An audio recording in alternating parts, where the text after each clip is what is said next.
What are ethical principles? Ethical codes are guidelines for what therapists can and cannot do that have been developed by each therapeutic discipline's organizational body, including the American Counseling Association and American Psychological Association.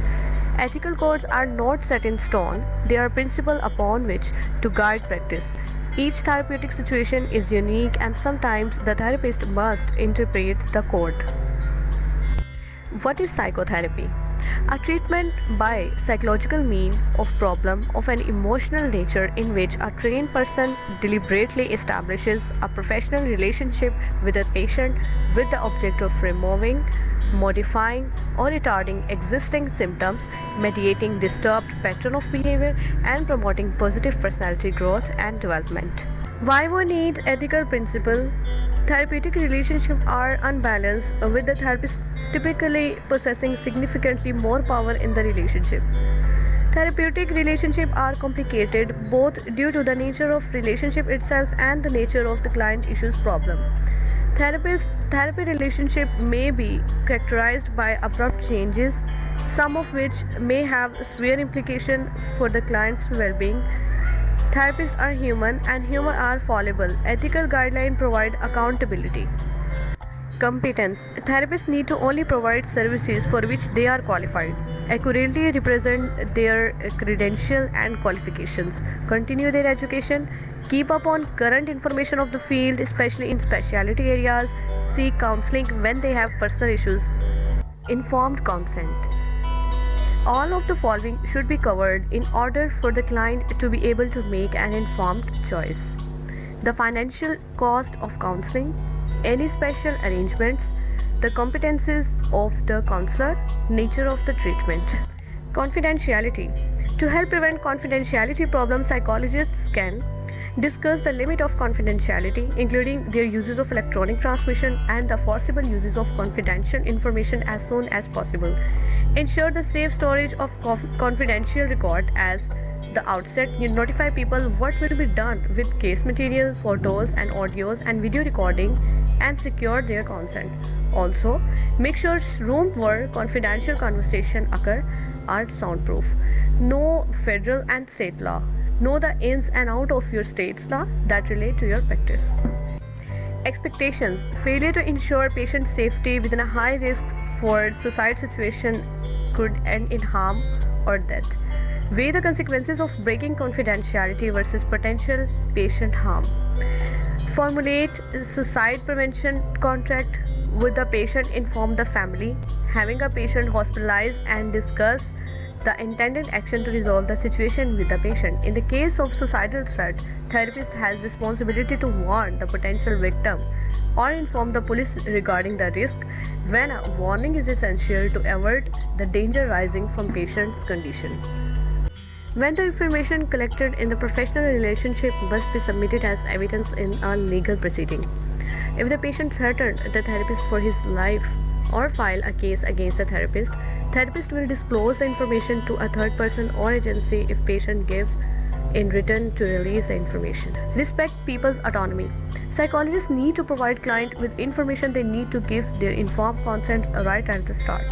When they fail to give detail, a sticky situation can arise. For example, when psychologists fail to explain their duty to report abuse and neglect to an adolescent client before therapy begins, they may be unsure what to do if abuse is later revealed that the client doesn't want reported.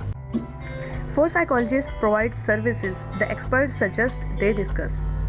Limit of confidentiality, such as mandatory reporting, nature and extent of the clinician's record keeping, the clinician's expertise, experience and training, as well as area where the therapist makes training, estimate length of the therapy, alternative treatment of service approaches, the clinician's fee and billing practices, whom to contact in case of emergency, client's right to terminate session, and financial obligation if that occur. Not only what services the psychologist will provide, but what they can't or won't do. Boundary issues during psychotherapy. Dual relationship, bartering, non-sexual touch, meeting therapy patient outside the office for social visits. Two types of boundary issues.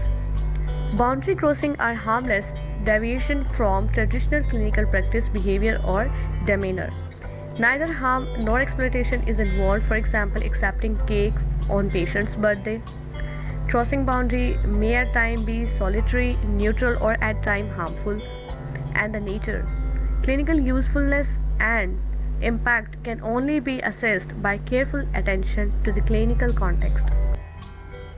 Boundary violations, in contrast, are typically harmful and are usually exploitive of patients' need, erotic, affiliative, financial dependence, or authority. For example, having sexual relationship with patient or financial demands beyond the fee.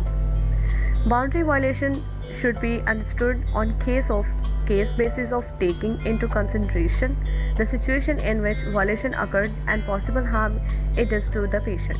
Imagine the best and worst possible outcome from both crossing this boundary and not crossing. Responsibilities of therapist. Responsibilities to the patient. Professional intent. Goals should be realistic and clear. Avoid harm as a result of therapy. Seek supervision or refer when issues are beyond competence. Promote autonomy. Maintain professional boundaries. Maintain confidentiality. Publicity material should reflect accurately the nature of service offered, training, qualification, and relevant experience. Do not engage in discrimination based on age, culture, disability, race, religion, gender, sexual orientation, marital status, and language preference. Responsibilities to self as a therapist. Maintain one's own effectiveness, resilience, and ability to help the patient. Monitor problem functioning, seek help, or refrain from therapy when personal resources are sufficiently depleted and one's functioning is significantly impaired by personal emotional difficulties or any other cause. Regular supervision to develop skill, monitor performance, and provide accountability for practice. Emergency contact. If a patient is making repeated phone calls, it would be prudent to explain the patient about the professional relationship and request to call only during emergencies. Avoid giving personal mobile number, residential phone number, and residential address. If patient threatens self-harm over the phone, therapist should contact the family and make a referral to the nearest emergency mental health center. And termination issues. Be sensitive to the client's feeling regarding termination. Initiate termination when the client is not benefiting from service. Address the client's post-termination concerns.